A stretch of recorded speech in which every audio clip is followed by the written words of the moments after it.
Et la raison pour laquelle les gens disent Dubaï paraît artificiel, contrairement à New York, c'est parce que c'est artificiel.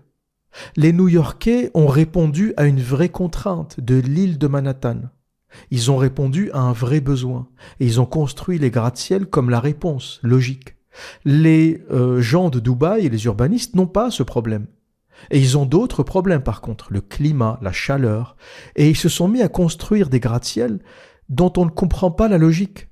Des gratte-ciel qu'il faut climatiser, qui coûtent très cher à entretenir, avec un climat aride, du sable, du vent, du désert. Et la raison pour laquelle ça fait artificiel, c'est que c'est artificiel.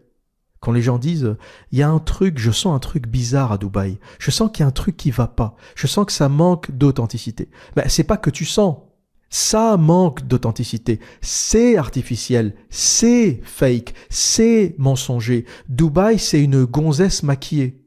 C'est une gonzesse qui a fait de la chirurgie esthétique dans tous les sens. Et quand les fils vont péter, ça sera laid à voir. Quand il n'y aura plus de pétrole, je dis toujours de la poussière à la poussière. Dubaï est né de la poussière, il va retourner à la poussière. Il n'y a aucun fondement logique. Les bâtiments sont artificiels, il n'y a pas d'égout, il y a des fosses septiques pour collecter le caca, même pas foutu d'avoir un réseau d'égouts.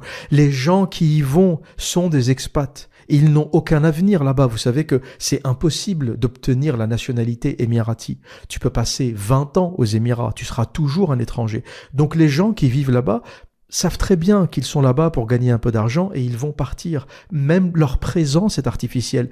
Tout est artificiel. L'immigration est artificielle.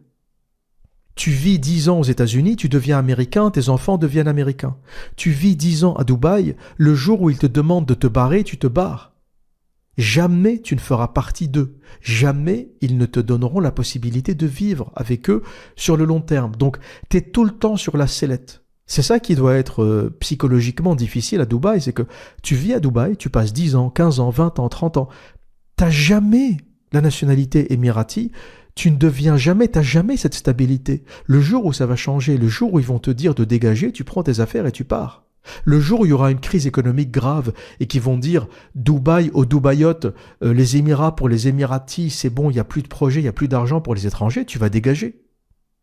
Le côté artificiel de Dubaï est terrifiant. Et en bonus de ce podcast, on va parler de la question de la beauté. La beauté des ensembles urbains. Qu'est-ce qui fait la beauté des villes médiévales qu'on arrive à retrouver nulle part ailleurs? Qu'est-ce qui fait que nos villes européennes sont belles en comparaison aux villes du Moyen-Orient qui essayent, ils font le meilleur, ils tentent, mais c'est toujours aussi laid. Et ça ne sera certainement pas durable. Et il y a une personne qui s'est posé cette question. Qu'est-ce qui fait la beauté? Il y a bien quelque chose, un mécanisme, un savoir-faire qui fait qu'on savait faire des villes belles. Et la personne qui s'est posé cette question, c'est Camille Ossite, dans son ouvrage « L'art de bâtir les villes », publié en 1889. Et il s'est posé la question suivante, qu'est-ce qui fait la beauté des villes médiévales? Y a-t-il un secret que l'on pourrait reproduire pour construire des villes modernes aussi agréables que Vienne, Prague, Sienne ou Venise? Et la conclusion à laquelle il est arrivé, c'est que les villes médiévales se sont construites de manière organique. Il n'y a pas eu de plan directeur, de choses qui ont forcé. Ça s'est fait par le bon sens, sur le très long terme et de manière organique. Et il donne un exemple pour ça. Il donne l'exemple de la fontaine. Lorsque vous voyez une fontaine sur une place de Sienne, de Venise, de Prague, vous ne vous dites jamais « il y a un truc de bizarre avec cette fontaine ». Elle n'est pas au bon endroit, ou elle aurait dû être plus à gauche, plus à droite. Tu ne te poses jamais cette question et le lieu de la fontaine paraît comme le lieu évident. Et la raison est que la façon dont on positionnait les fontaines au milieu des places médiévales était la suivante.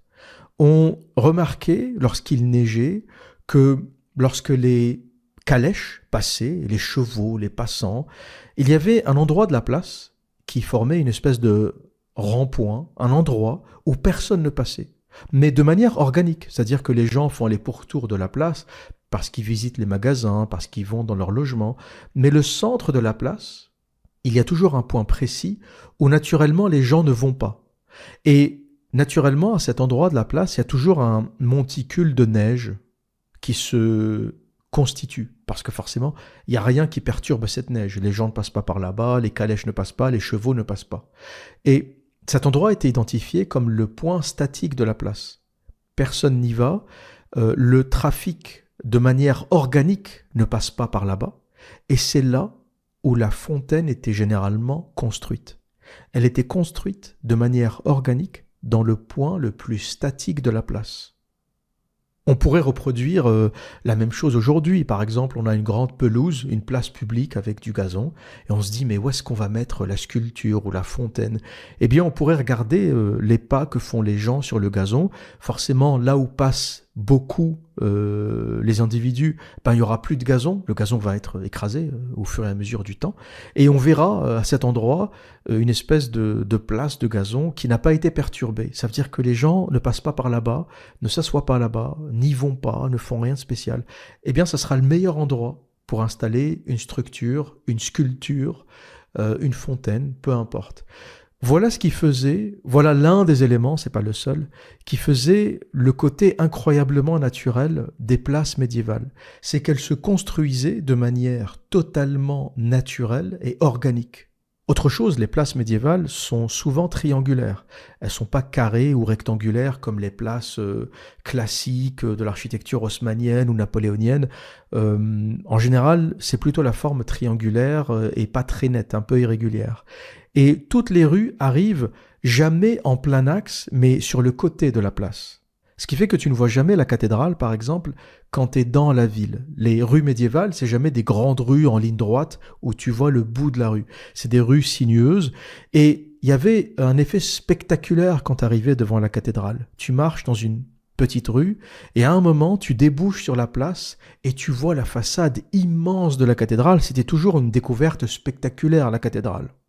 Et la particularité de la ville médiévale, c'est qu'elle te permet de la découvrir par séquence. Tu marches dans une rue qui est étroite, donc tu as une espèce de sentiment de protection. Tu es dans la ville, tu es à l'extérieur, mais tu as l'impression d'être à l'intérieur de quelque chose. Ensuite, tu sors de cette rue sinueuse, tu arrives sur une place qui est petite, triangulaire, et sur cette place, tu as une cathédrale. Et le côté petit, étriqué, de la place fait que la cathédrale paraît encore plus spectaculaire. Les cathédrales qui sont sur des parvis immenses sont moins spectaculaires parce que le ratio largeur de la place, hauteur de la cathédrale est défavorable. Alors qu'une place minuscule sur laquelle tu as une cathédrale gigantesque renforce, amplifie la dimension de la cathédrale. Et tout ça se fait de manière organique sur plusieurs siècles. Les rues de la ville médiévale, c'est pas n'importe quelle rue, elles ne se font pas n'importe comment. C'est des rues qui vont d'un point à un autre, qui vont souvent vers d'autres villes ou d'autres villages. Les rues avaient un parcours qui était clair, c'était pas des rues créées artificiellement. La rue Cauchoise à Rouen, par exemple, c'est une rue qui va vers le pays de Caux. C'est une région en Normandie, et donc ça partait du centre de Rouen, de la place du Vieux-Marché, vers le pays de Caux. Et c'est comme ça que cette rue se crée, c'est-à-dire que tu as des commerçants qui commencent à s'implanter le long de la rue, puis petit à petit ces commerçants finissent par vivre dans la rue, ils construisent des bâtiments, et la rue se forme de manière organique le long de ce chemin commerçant. Et c'est ça qui fait la beauté des villes médiévales, c'est que la création est organique, et c'est pas un cerveau, comme le Corbusier, que je vais qualifier de cerveau malade, c'est pas un fasciste qui crée des villes, qui tire des grandes lignes, qui fait des plans pour contrôler la population, l'efficacité, etc. Ça se fait de manière organique, dans le temps, et voilà pourquoi, quand tu te balades dans une ville médiévale, tu te dis jamais « Pourquoi cette rue va vers tel endroit ? Pourquoi cette fontaine est ici ?» C'est juste beau, en fait. Tu kiffes. Tu ne remets rien en cause. La ville est juste, elle a été créée de manière organique comme une sécrétion naturelle de la population. Elle n'a pas été créée par un planificateur unique.